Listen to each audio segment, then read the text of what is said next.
Mesdames et messieurs, je vous dis bonsoir. Bonsoir mesdames et messieurs. Nous sommes aujourd'hui le vendredi 3 mars 2023. Les news du VSD, du vendredi, samedi, dimanche du ministère de la SAP. Mesdames et messieurs, deux garçons ont été soi-disant empoisonnés par leur père. Pourquoi je dis soi-disant? Parce qu'il y a la présomption d'innocence. Donc les responsabilités ne sont pas établies par la justice pour l'instant. Le père est présumé innocent. Mesdames et messieurs, je vous attends. Nous allons parler. Je vous attends. Je vous dis bonsoir, mesdames et messieurs. Faites-moi signe si vous êtes connectés.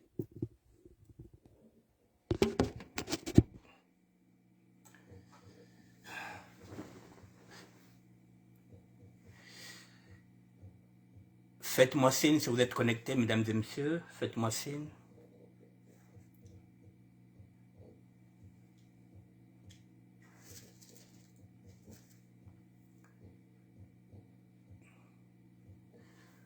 Je vous attends, mesdames et messieurs. Je vous dis bonsoir. Faites-moi signe. Si vous êtes connectés, faites-moi signe.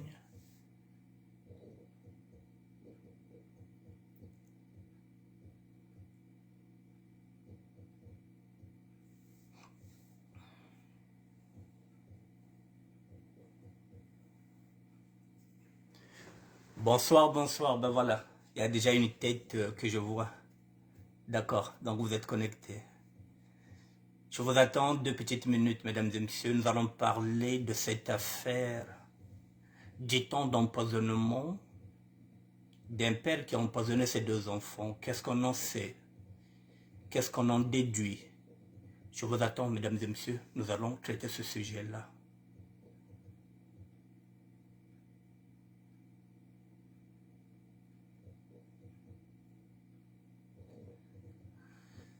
Bonsoir, bonsoir, bonsoir, bonsoir. Dans 1 minute,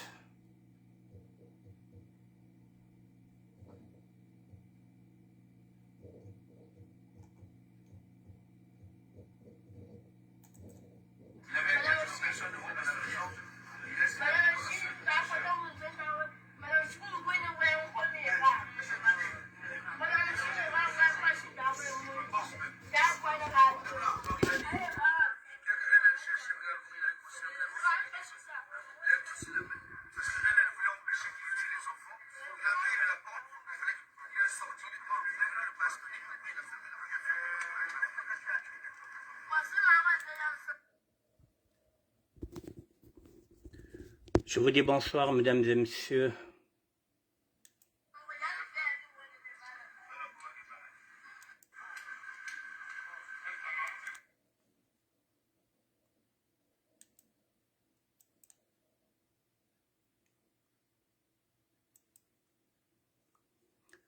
Bon, mesdames et messieurs, Christelle Marlise, merci d'être là. Bonsoir. Ok, dès que je finirai de manger à 20h30, au plus tard 21h, je t'appellerai, Christelle. C'est noté. Bon, mesdames et messieurs, je vous dis bonsoir. Bon, avant de vous présenter ce sujet-là,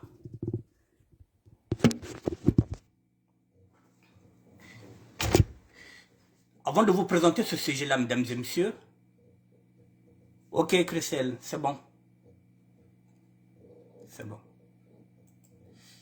C'est noté. Avant de vous présenter ce sujet-là, mesdames et messieurs, j'aimerais déjà qu'on enlève une confusion que le Premier ministre, Colline Makosso, puisse retorquer, ramener à l'ordre M. Ngakala. Il est procureur, il n'est pas juge. La confusion des genres, il est procureur. Ce n'est pas à un procureur d'aller faire une investigation. Le procureur nomme un juge d'instruction. Ce procureur-là se prend pour une star et il pense que le droit, et il pense que la justice c'est le spectacle. Non, c'est pas un spectacle, la justice. Il est procureur de la République. Dès qu'il est saisi d'un dossier, il nomme un juge d'instruction. C'est ce qui se passe dans toutes les démocraties. Et comme au Congo, nous ne sommes pas dans un pays démocrate, c'est le procureur qui fait des investigations. Une confusion de genre. Que le Premier ministre, Colline Makosso, puisse recadrer son ministre, mesdames et messieurs, et plutôt son procureur, puisque c'est son gouvernement. Et si lui n'a pas la même mise sur un élément de son gouvernement, alors que le chef de l'État puisse recadrer le procureur. Un procureur n'est pas un juge d'instruction. Celui-là, il est partout. D'autres affaires, il est là. Il n'y a pas longtemps, M. Zéphira Mboulou, qui est ministre de l'Intérieur, a subi ce qu'on appelle un braquage qui a fait un mort, son vigile.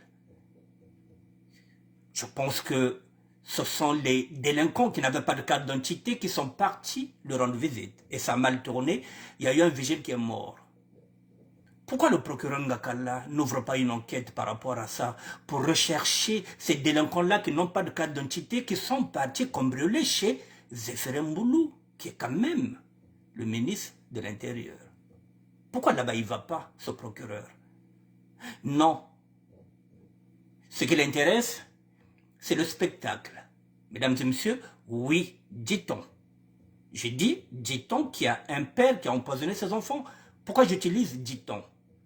Parce qu'à la présomption d'innocence, il n'y a rien qui prouve que c'est lui. Tout ça, c'est de la mascarade. Il n'y a rien qui prouve. Et toutes les enquêtes menées par le procureur Ngakala n'aboutissent à rien. N'aboutissent à rien, sauf qu'au spectacle. Et à la fin, nous ne savons pas la fin. Il nous montre un spectacle et nous n'avons jamais connu les débouchés de toutes les enquêtes que le procureur Ngakala fait. C'est du spectacle, mesdames et messieurs, qu'il se donne. Alors, allons seulement, comme on dit au Congo. Puisque nous sommes au Congo, un procureur mène les enquêtes à la place d'un juge d'instruction. Je suis désolé. Quand je pense qu'il y a des sassuistes qui sont là, qui s'attaquent parfois à la diaspora, mais les sassuistes, c'est ça qu'ils doivent dénoncer. C'est un spectacle minable. Un procureur fait les enquêtes, il donne les interviews. Et c'est lui qui va interroger un médecin. Putain de merde. Le Congo va mal, mesdames et messieurs, pardon. Le Congo va mal. On va écouter.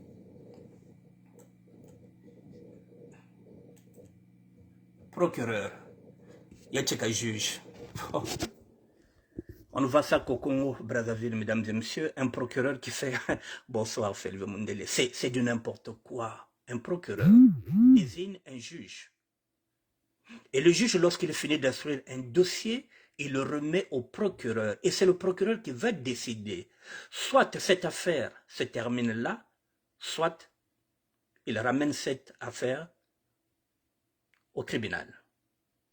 Mais ici, c'est du n'importe quoi, Guébaguette, bonsoir. On y va, mesdames et messieurs, on écoute. Les enquêtes du procureur Ngakala.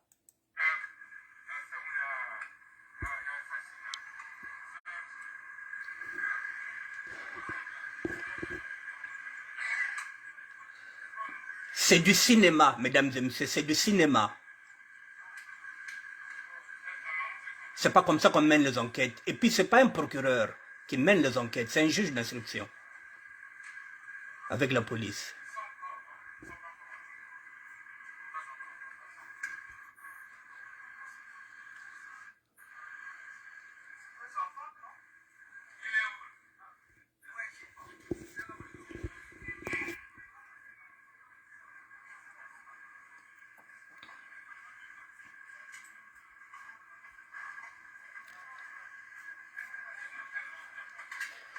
Voici le soi-disant coupable.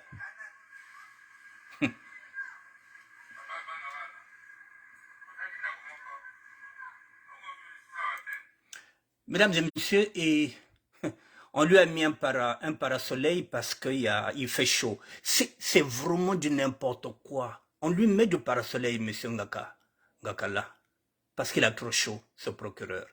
C'est du spectacle, c'est pas de la justice. Voici le faux coupable, pour l'instant, il est présumé innocent. Il n'y a rien qui prouve que c'est lui. Non, déjà, ils ont déjà un criminel. Ils ont déjà l'assassin. On est encore au début des enquêtes, mais nous avons déjà un assassin qui vient d'empoisonner ses enfants. C'est quand même grave pour un procureur.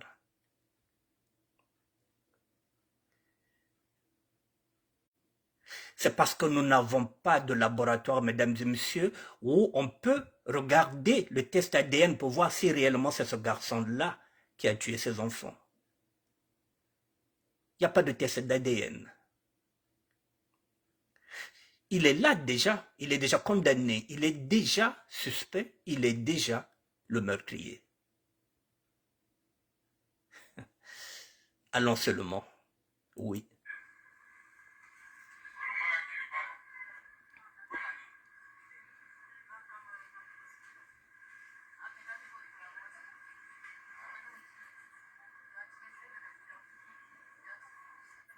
Voilà, avec un parasoleil. Ah, Congo, pauvre Congo. Nakula Congo, quoi, vraiment.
Mesdames et messieurs, je vais m'arrêter un peu.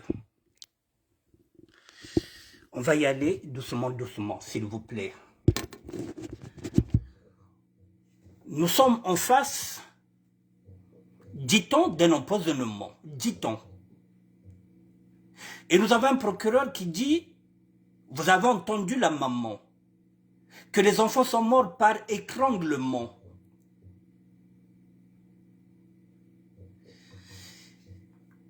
C'est du spectacle, mesdames et messieurs, un procureur de la République. Et vous avez entendu que la maman, c'est-à-dire qu'il n'y a même pas un procès verbal, c'est-à-dire que c'est oralement, on est en train d'instruire un dossier criminel puisqu'il s'agit d'un crime. 2 enfants sont morts et on instruit oralement, on ne prend pas les notes, on ne prend pas la déposition de la mère, on ne prend pas la déposition des témoins, on ne le fait pas signer à charge. Donc on est en train d'instruire à charge et non à décharge. Je suis un détenu, mesdames et messieurs, je connais la prison, je sais de quoi je parle. On est en train d'instruire à charge et non à décharge. Il est où le procès verbal? Au lieu de les amener, c'est pourquoi j'ai dit c'est du charabia. C'est du n'importe quoi. Imaginez un seul instant si on leur avait amené vers un juge, s'il avait désigné un juge. C'est sûr que cette déposition allait se faire d'abord au commissariat, peut-être que même en présence de leurs avocats, pour lire. Et là, il y a quoi? Des interprètes qui ne sont même pas assermentés. On prend n'importe qui comme interprète. Il suffit qu'une phrase sorte de son contexte, c'est fini. Celui-là, il est déjà le meurtrier. Il est déjà coupable. Avant même d'être jugé, il est coupable. Nous sommes quand même au XXIe siècle. Ce garçon-là peut prendre 20 ans, 30 ans, et pour une instruction bâclée. Vous avez entendu ce qu'a dit la mère. Voilà, parce que la mère a dit ça, c'est fini. Et s'il y a des tests ADN, et si sur les tests ADN, si c'est en Europe et qu'on constate que ce n'est pas lui, on peut mettre un innocent en prison, tout simplement parce que la maman dit que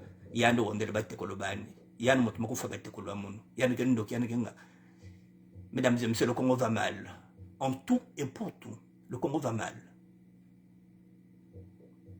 Ce qui arrive à ce garçon-là peut vous arriver. Je ne connais ni les tenants ni les aboutissants. J'ai découvert cette affaire. La forme ne me plaît pas, le fond ne me plaît pas. C'est ça qu'il faut dénoncer.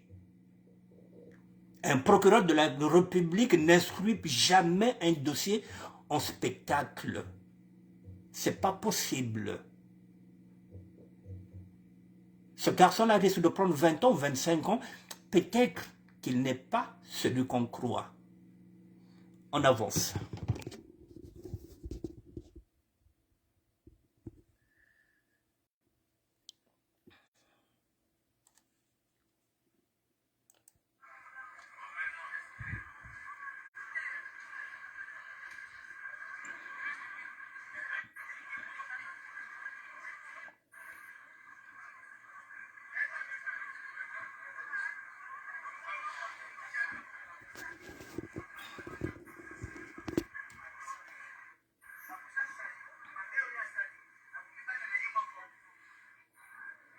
Abomé Banana Yemoko. Il est déjà sûr et certain.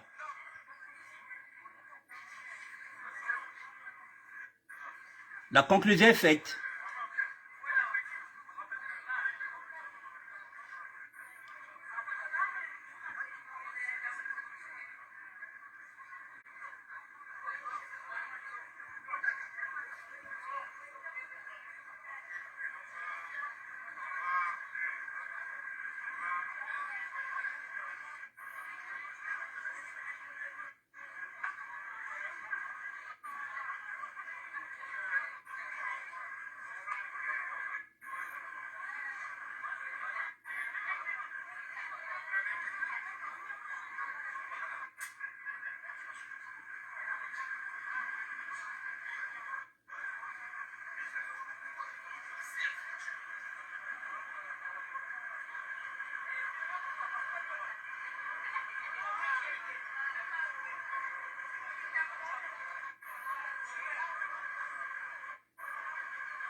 Voilà la star, Okonga Kala, Monsieur mon parquet,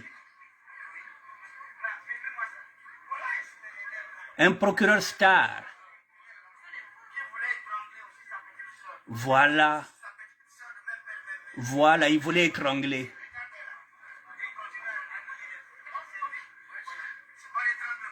Mais voilà, un procureur. Monsieur mon parquet, Monsieur Okonga Kala, du n'importe quoi. La justice spectacle.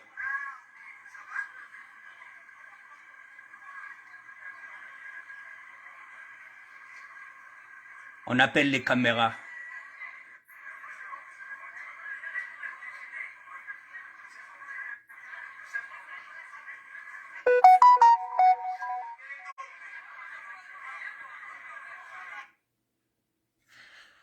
Voilà, mesdames et messieurs, nous allons continuer. Voilà, la justice spectacle. C'est du spectacle, mesdames et messieurs. Là, nous sommes encore au début. Mais il faut reconstituer les faits. Excusez-moi. Alors, c'est du n'importe quoi. Maintenant, je vais continuer.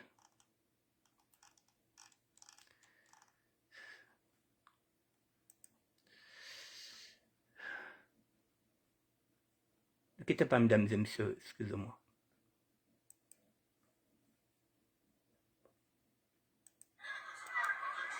Bon, mesdames et messieurs,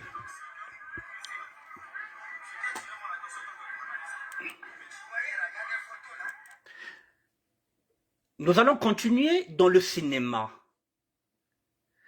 Alors, le même Okonga Kala, toujours pareil, hein? C'est-à-dire qu'il vient toujours en spectacle, il ramène les caméras, il se substitue à un juge et il vient voir le médecin. Voici la conclusion du médecin. Voici ses deux enfants. Voici le cinéma.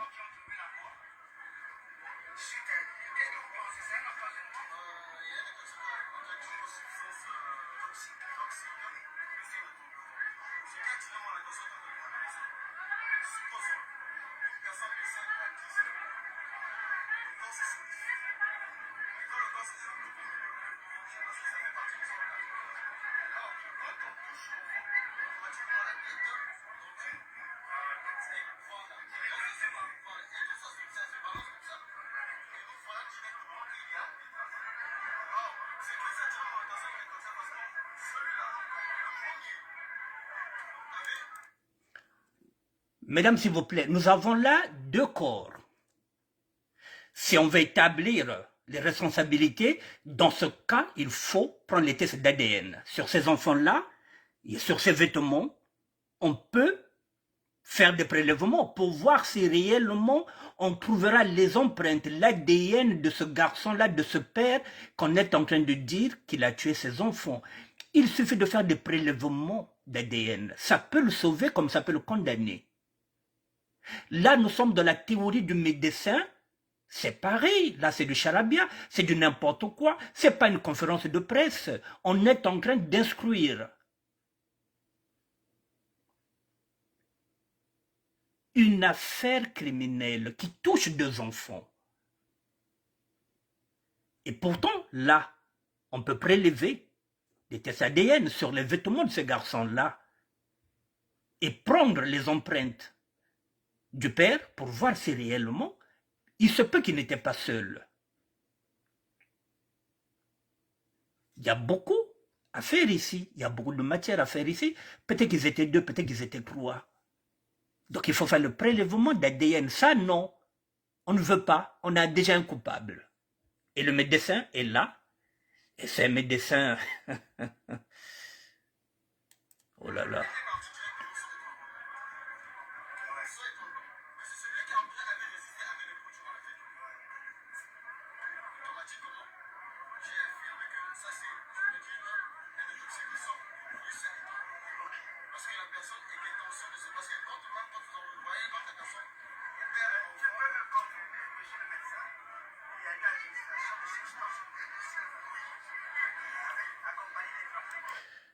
Mesdames et messieurs, le médecin est en train de confirmer. C'est là où c'est de n'importe quoi, puisqu'il peut y avoir ce qu'on appelle une contre-expertise. Ce n'est pas parce que lui le dit. Elle est où la contre-expertise? Il faut qu'il y ait au moins 2 ou 3 laboratoires. Non. Un seul médecin confirme. Il n'y a pas de contre-expertise. C'est fini.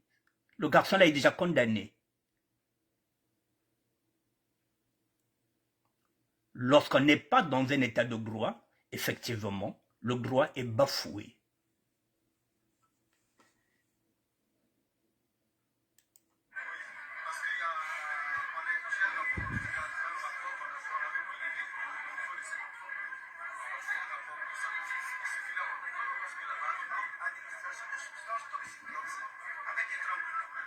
Avec étranglement.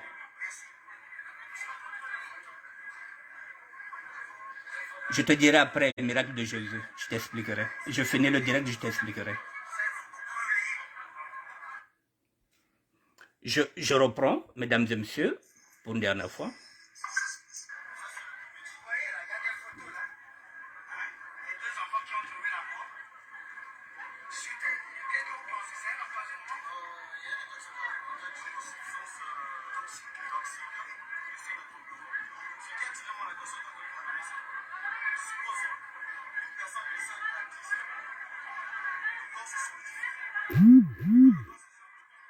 Je te dirai un miracle de Jésus, il n'y a pas de problème.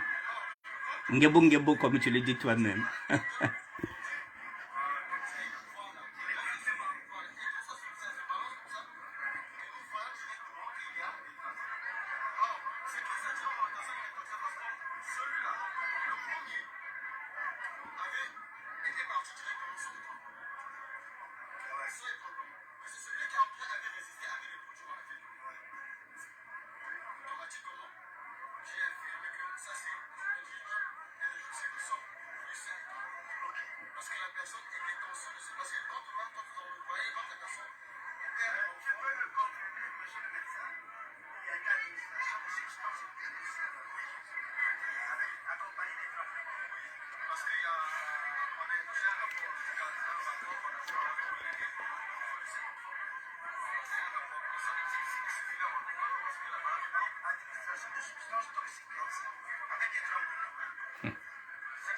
Ok.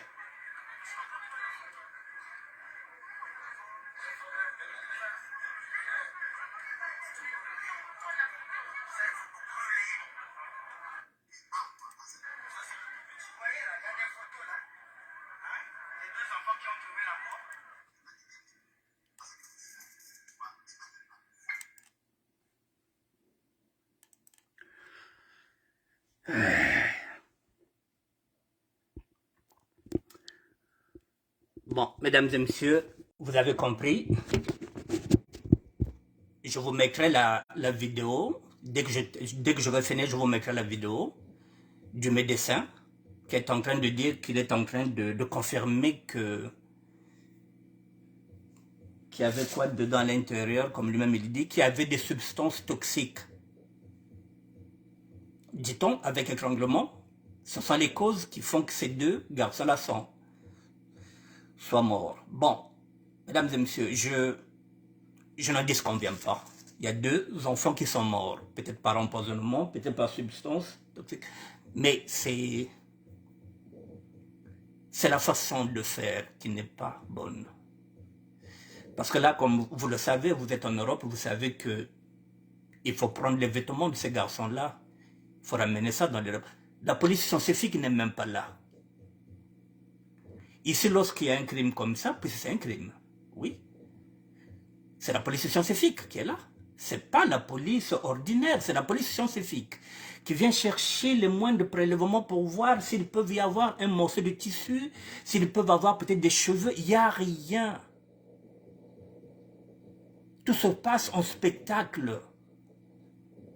Ce qui arrive à ce garçon-là, on ne sait pas s'il est innocent, s'il est vraiment coupable, on ne sait pas. Nous sommes encore au début des enquêtes, mais les enquêtes sont bâclées.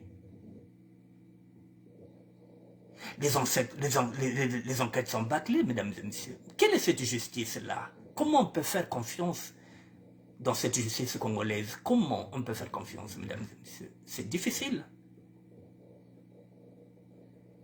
C'est difficile. Bon, s'il est pauvre, c'est déjà un délit. S'il ne connaît personne, s'il n'a pas de relation, c'est encore un délit. S'il est originaire de Poule, c'est ce que je pense comprendre, c'est un troisième délit. S'il était combattant, s'il était ninja, c'est un quatrième délit. Il est dans la merde. Je ne vois pas comment il peut s'en sortir, comment il peut prouver son innocence, si innocence il y en a. Parce que je ne prends pas part, je ne me dis pas que c'est pas lui, mais le procédé n'est pas bon. Le procédé en lui-même n'est pas bon. Je vous mettrai la vidéo. Comme ça, vous verrez. Je vais voir si je peux enchaîner notre sujet parce que celui-là, je voulais m'attarder à ça parce que, bon, c'est...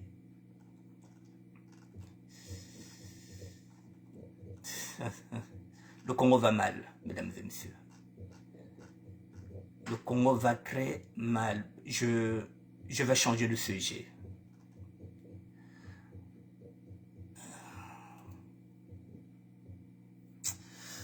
Je vais changer de sujet. Excusez-moi, je vais passer du coq à l'âne.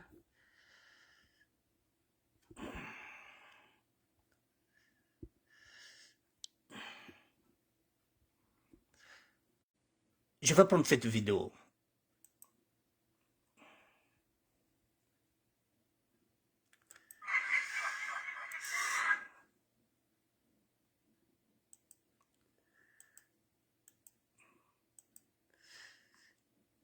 C'est une vidéo qui devient virale.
Mesdames et messieurs, Anakile Wamba,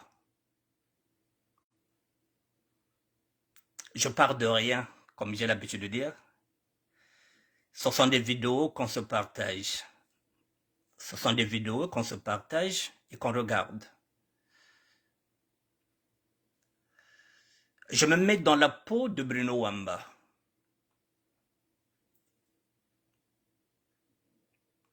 Je pars de rien, comme je le dis souvent. Je ne sais pas de quoi il se retourne.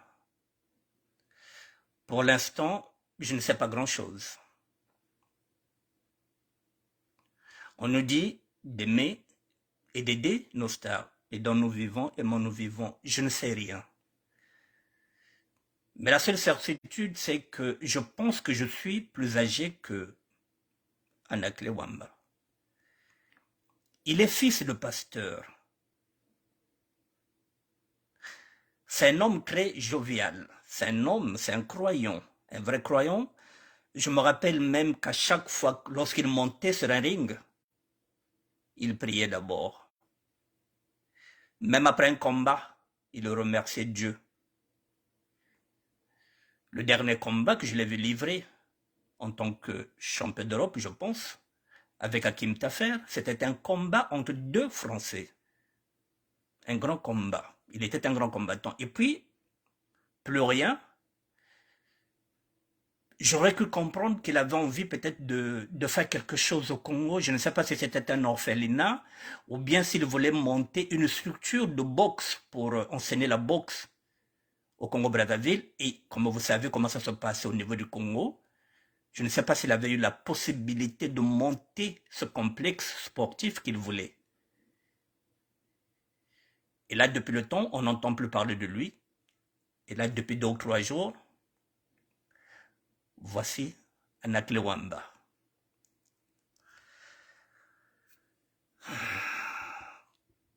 Bon, excusez-moi.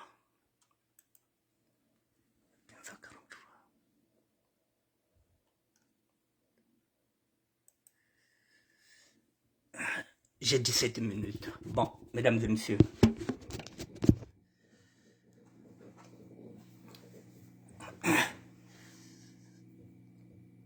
Là, nous avons un cas. Je ne sais pas s'il est devenu SDF. Je me mets dans la peau du SDF, puisque je l'ai été. Il n'y a même pas une semaine, j'étais en train de faire une émission sur le monsieur qui doit se trouver en Afrique du Sud, qui a maintenant 68 ans, j'ai oublié le nom, et qui demande de l'aide pour qu'il puisse repartir au Congo-Brazzaville. Mais le Congo va mal, je vous l'avais dit. Je ne sais pas pourquoi il est arrivé à ce point-là, Anakile Wamba. Mais je vais parler en tant qu'un ancien SDF. C'est pas évident, mesdames et messieurs, d'être SDF, je vous le dis. C'est pas évident parce que je l'ai été, je sais ce que c'est. Je vous dis toujours que moi j'ai maintenant un lit. Mais avant d'avoir un lit, j'ai dormi dans les micros. Avant d'avoir un lit, j'ai dormi dans la rue. Avant d'avoir un lit que j'ai aujourd'hui, je vous le dis et je vous le répète que je dormais aux urgences de Crémé-Bicêtre. C'est pas évident d'être SDF. On perd une moitié de soi-même, de son estime, de ce que nous sommes en tant qu'hommes. Moi encore, comme je le dis, que je n'étais pas dans la merde, c'était un choix. Est-ce que lui c'est un choix? Je ne pense pas. Parce que lorsque c'est un choix, on remonte la pente, c'est ce que je suis en train de faire, parce que j'ai ce choix. C'était un choix. Moi, c'était un chemin. Mon chemin, il est là. Je suis en train de continuer mon chemin pour la libération du peuple Congo. Je suis dans le combat. Je le dis et je le répète, moi j'ai mes enfants. Je peux aller chez mes filles. Peut-être qu'il n'a pas cette possibilité que moi, je n'ai pas été dans la rue parce que j'avais tout perdu. Non, un choix. Je voulais aller vers l'inconnu.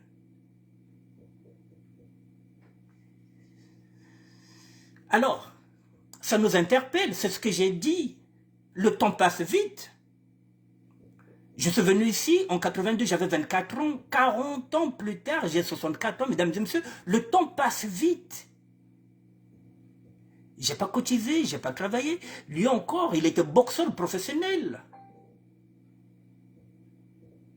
Donc, en tant que professionnel, ça nourrissait son homme. Pourquoi on arrive à ça?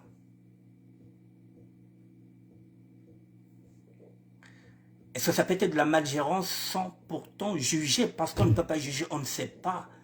Mais je vous parle de la solitude du SDF. Surtout lorsqu'on était en haut et qu'on descend en bas, c'est pas bon. Bernard Tapie, mesdames et messieurs que vous connaissez, disait ceci, une phrase qui est très célèbre. Lorsqu'il s'est retrouvé anéanti par des dettes, il avait dit ceci. Oh, je ne suis pas pauvre hein, parce que je suis parti de rien. Et puis j'ai gagné l'argent. J'en ai perdu, mais j'ai encore un peu. Ça allait me faire mal si j'étais riche et j'ai tout perdu. Non, au départ, je n'avais rien. J'ai commencé par la musique, je suis parti dans le football. Et après, j'ai grimpé, j'ai acheté des actions, je suis devenu riche jusqu'à ce que je suis retombé. Cette chute-là, il n'y a pas de problème. Lorsque vous partez de rien et que vous chutez, ce n'est pas un problème. Mais quand vous êtes en haut, comme lui, il est en haut, c'est un champion. C'est là la difficulté. Le plus dur, ce n'est pas de tomber, mesdames et messieurs. Tout le monde peut tomber. Mais le plus dur, c'est de se relever. Et ce n'est pas donné à tout le monde, se relever. Mesdames et messieurs, vous pouvez construire une maison en étage pendant 15 ans, 20 ans. Mais cette maison peut être détruite en une fraction de seconde. Par un tremblement de terre, par les obus de guerre. Tout ce que vous avez construit en 20 ans, vous perdez ça en une fraction de seconde. Est-ce que vous aurez encore la force de reconstruire encore une autre maison? Vous allez encore mettre 20 ans, comme vous avez fait pendant 20 ans? Non, vous n'aurez plus la force. Je le souhaite de rebondir.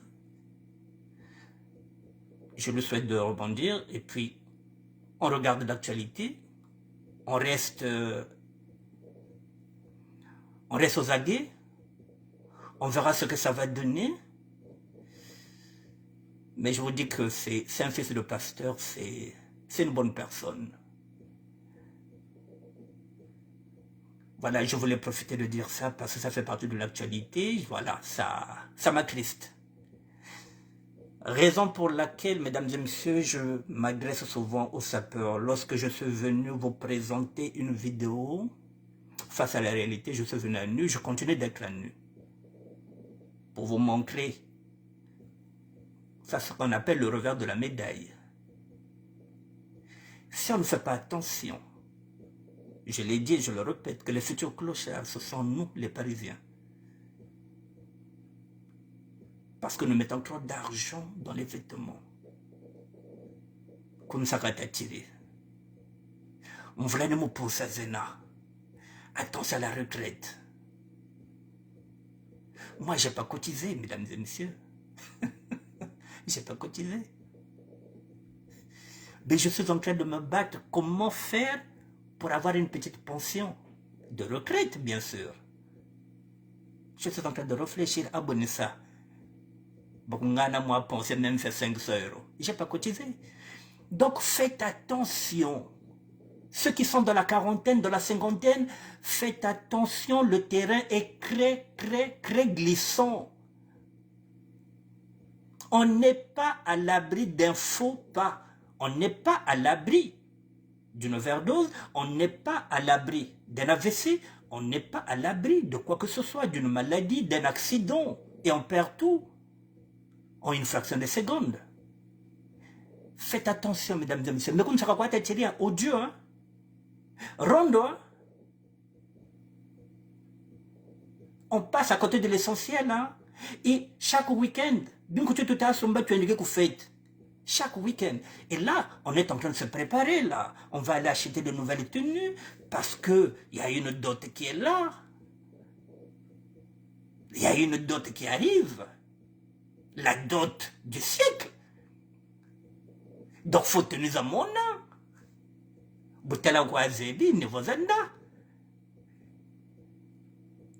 Même où vous le faites, il faut m'embattre là. Donc, même au moment où vous faites, il faut bien passer un bacao. Donc, ben on va passer bon bientôt pour une seule soirée. Vous allez peut-être débourser 800, puis peut-être 900 €. Il y en a même qui vont débourser 1000 €. Alors que cet argent-là, vous pouvez investir dans un terrain au niveau de Congo-Brazzaville. Ce que moi je n'ai pas fait, mesdames et messieurs, je vous donne les repères. Voilà.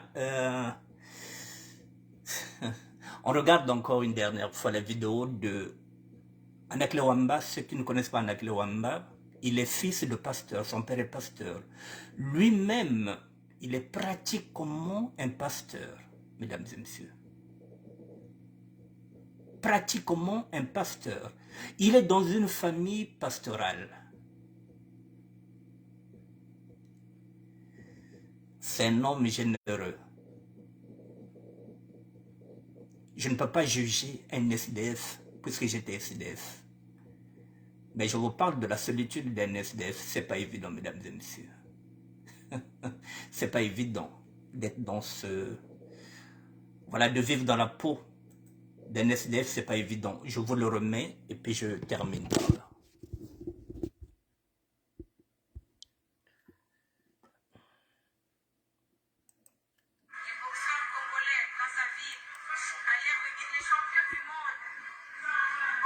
Bonsoir, Pidoncène Luzolo. Bonsoir.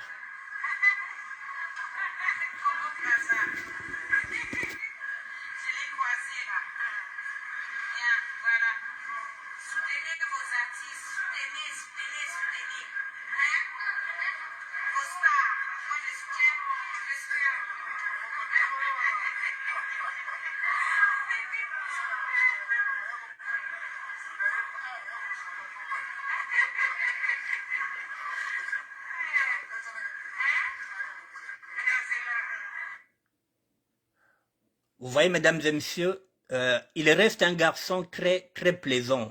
Très plaisant. Voilà, il est toujours de bonne humeur. Voilà Anakle Wamba, mesdames et messieurs. Très humble comme garçon. Très humble. Champion. Un grand champion.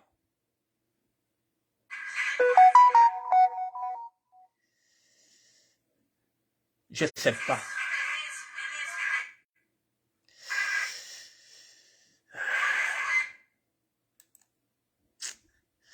Voilà, je m'arrête sur cette image-là d'un ex-boxeur professionnel, mesdames et messieurs, qui nous a fait rêver ici, Anakle Wamba. Un garçon plaisant, toujours souriant. Fils de pasteur, lui-même pratique comme un pasteur. Il faut revoir ses combats, mesdames. Il ne voulait pas faire du mal. Il n'était pas obligé de donner du chaos. Même s'il fallait donner un chaos, parfois il préférait gagner au point, de prendre des risques que de mettre. Un garçon au grand cœur. Qu'est-ce qui lui est arrivé? Je ne peux pas vous dire. À suivre.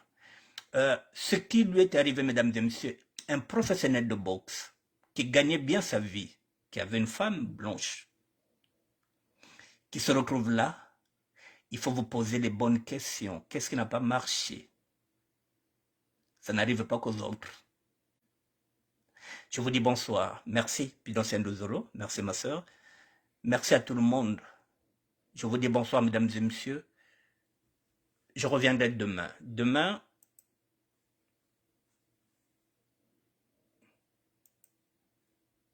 ne quittez pas.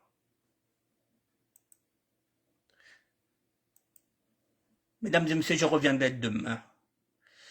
Nous parlerons de ce type d'animal-là, le pitbull, qui a dévoré une petite fillette de 18 mois. Je ne veux pas que cette actualité passe inaperçue parce que maintenant, il y a la visite de Macron en République démocratique du Congo. On a oublié qu'un pitbull a mordu mortellement une petite fille de 18 mois. Je reviendrai demain sur ce dossier-là parce qu'il faut que je m'attarde à ça. Il ne faudrait pas que la mort de cette petite fille-là, de 18 mois, puisse aller comme ça gratuitement, parce qu'aujourd'hui, maintenant, on ne parle même plus de cette actualité, on parle maintenant de la venue de Macron. Le pitbull, est-ce qu'il est bon, ce chien-là, en Afrique? Est-ce que nous avons besoin d'un chien comme un pitbull, alors que nous avons déjà nos bulldogs? Je reviendrai demain sur ce dossier-là, mesdames et messieurs, sur la mort de cette petite fille qui a été mordue par un pitbull. Je vous dis bonsoir. Vous voyez comment il est moche, comment il est vilain? Il est très nerveux. Je reviendrai demain. Je vous dis bonsoir. Merci. Franck Sana. Merci Nina Connexion. Merci. Et à demain. Merci bien.